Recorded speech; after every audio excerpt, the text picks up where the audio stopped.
దాన్ని మనం ఇప్పుడు ఇవాళ మన వేదాల నుంచే దాన్ని బట్ట విశ్వనాథ శాస్త్రి గారు నానాడు జర్మన్స్ హిట్లర్ టైంలో ఆయన్ని కిడ్నాప్ చేసి తీసుకెళ్ళిపోయి మన వేదాలని తర్జుమా చేసి అధర్వణ వేదంలోని ఈ కంప్యూటర్స్ ఏవైతే ఉన్నాయో లేకపోతే మిగతా ఈ అణు బాంబులు ఇవన్నీ కూడా కనిపెట్టింది ఆ వేదాల నుంచే. అలాగే శుశ్రూషుడు అని మన భారతీయుడు ఒక డాక్టర్ వైద్యుడు, ఆ రోజుల్లో ఋషి ఆయన, ఎటువంటి మత్తు ఇంజక్షన్ ఏమి ఎనస్థీషియా లేకుండా ఆపరేషన్లు చేసిన మహానుభావుడు ఆయన. ఇవాళ ఆస్ట్రేలియాలో ఉంది, మెల్బోర్న్లో ఆయన బస్ట్ స్టాచ్యూ ఉంది అక్కడ, మెల్బోర్న్ యూనివర్సిటీ ఆఫ్ సర్జరీలో. ఇలా మనం చెప్పుకోవాలి. ఇలా మనం చెప్తే కానీ మన యువతరానికి అర్థం కాదు. కానీ నా అదృష్టం ఏంటంటే అందరు చెప్తే అందదు, ఫలం అందదు. నా సినిమాలు వాటికి 5వ సినిమా అని చెప్పాను. నా మొదటి సినిమా అఖండ, అది కూడా ఒక పరీక్షే. కోవిడ్ టైంలో విడుదలైంది సినిమా. అసలు రారు జనం థియేటర్లో కొన్న టైంలో ధైర్యం చేసాం, భగవంతుడి మీద భారం వేసి సినిమా రిలీజ్ చేసాం. అఖండ విజయం సాధించింది అఖండ. ఆ తర్వాత మిగతా సినిమాలన్నీ అందరికీ నిర్మాతలకి ధైర్యం వచ్చి వాళ్ళ సినిమాలని విడుదల చేయడం జరిగింది.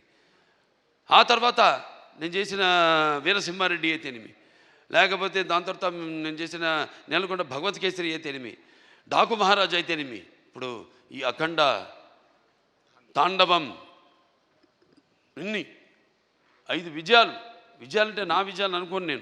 నేను ఏదైతే మేమందరం అనుకుంటున్నాము ఇది నా ఒక్కడి వల్ల కాదు. నేనేదో ఒక చిన్న పాయింట్ చెప్పచ్చు, డైరెక్టర్ గారు చెప్పచ్చు, దాన్ని మనం సినిమాగా చూపించినప్పుడు అంటే కళ్ళు మూసుకున్నప్పుడు కనేది కళ, కళ్ళతో అభినయించేది కళ, నిద్రపోతున్నప్పుడు కనేది కళ, నిద్రపోతున్న సమాజాన్ని మేల్కొల్పేది కళ. ఈ 4-5 సినిమాల్లో అందరికీ సందేశం ఇవ్వడం జరిగింది. 5 సినిమాల్లో రకరకాల సందేశాలు, అది అంతర్జాతీయం కావచ్చు, లేకపోతే మనుషుల్లో సత్సంబంధం లేకపోవడం కావచ్చు, ఇటువంటి అనేక. లేకపోతే ఇప్పుడు అఖండ 1లో ఉంది, అటు పిల్లల జోలికి, లేకపోతే ధర్మం జోలికి, లేకపోతే ప్రకృతి జోలికి వస్తే ఏమవుతుందో చూపించాం. ఇప్పుడు అఖండ 2లో మరి అప్పుడంటే దేవుడు మనిషిలో పూనాడు, ఇప్పుడు మనిషే దేవుడైతే ఏమవుతుంది? ఇందాక అన్నారు సంభవామి యుగే యుగే అన్నదే ఈరోజు సినిమాలో చూపించాం. దీన్ని ప్రేక్షకులు ఇంత ఆదరించి, ఇంత కేవలం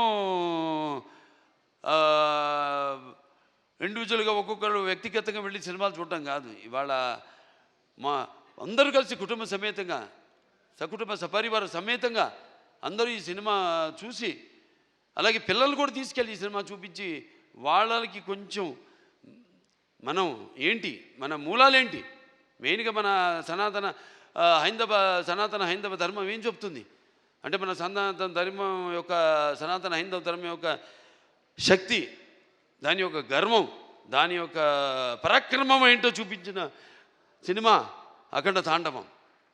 అలాగే మన హైందవ సనాతన ధర్మానికి మూలాలైన ఏదైతే మనం సత్యం దారిలో నడవాలి, ధర్మం దారిలో నడవాలి, అన్యాయం జరిగితే మనం తల దించకూడదు, తిరిగి పోరాడాలి అన్నది చూపించిన సినిమా అఖండ తాండవం. సో ఈ సినిమాని అద్భుతం, ఇంతమంది కష్టపడితేనే ఆ సినిమా అయింది. ఇవాళ అంటే ఒక్కొక్కళ్ళు, ఇప్పుడు తమన్ గారు చెప్పారు, ఆయన పడ్డ కష్టం, నిద్ర లేని ఎన్ని రాత్రులు గడిపారు నాకు తెలుసు. ఆయన సినిమా ఇప్పుడు వచ్చిందని కాదు, వచ్చి దాని ప్రభావం సమాజం మీద ఎంత ఉంది అన్నది చాలా ముఖ్యం. ఎస్, ఎంటర్టైన్మెంట్ ఉండాలి, అన్నీ ఉండాలి. సమ్మపాళ్ళల్లో బాలకృష్ణ సినిమాలు అన్నీ ఉండాలి, సమ్మపాళ్ళల్లో అన్ని రుచులు ఉండాలి, పంచపక్ష పరవాన్నం వడ్డించిన విస్తరలా ఉండాలి, కాదన్ను. కానీ ఏది ఎంత ఉండాలి, ఎవరు ఏ పాత్రలకి న్యాయం చేస్తారు ఏమిటి అన్నది ఒక్కొక్కటి ఒక్కొక్క పరీక్ష మాకు. అలా ఏదైనా ఏం జరిగినా అంతా ఆ భగవంతుడి మీద భారం వేసి మన పని మనం చిత్తశుద్ధితో చేస్తే ఆ చిత్రం ఒక మంచి సందేశాన్ని ఇటువంటి పరిస్థితుల్లో ఇవ్వడం, దాన్ని ప్రేక్షకులను ఆదరించడం ఇంత అఖండ విజయం చేయడం మా అందరికి ఎంతో ఒక అనిర్వచనీయమైన అనుభూతిగా ఉంది. మనం గర్వం చెప్పం, ఇంకా చేస్తాం. ఇవాళ ఈ సభ ఎందుకు పెట్టుకున్నాం? ఓ సినిమా చేసాం, అయిపోయింది. ఆ సినిమా విడుదలయ్యే వరకు ఆ సినిమా ఎలా ఉంటుందా, ప్రేక్షకులు ఎలా ఆదరిస్తారా అని ఎదురు చూస్తూ ఉంటారు అందరూ. సో పిక్చర్ విజయవంతమైనప్పుడు అంటే ప్రేక్షకులు మనం వెన్ను తట్టి ఇలాంటి సినిమాలు ఇంకా మాకు ఇవ్వండి అని వాళ్ళు మనల్ని ఉత్సాహపరిచినట్టే. మాకు భయమే లేదు, తట్టక్కర్లా, చేసి చూపిస్తాం. దానికోసమే నేను చెప్పా, నేహాపి కిరణాశోక్తి ప్రత్యవాయన విద్యతే స్వల్పమపస్య ధర్మస్య త్రాయతే మైతో భయాత్ అని. మరి తిరిగి అక్కడికే వస్తున్నా.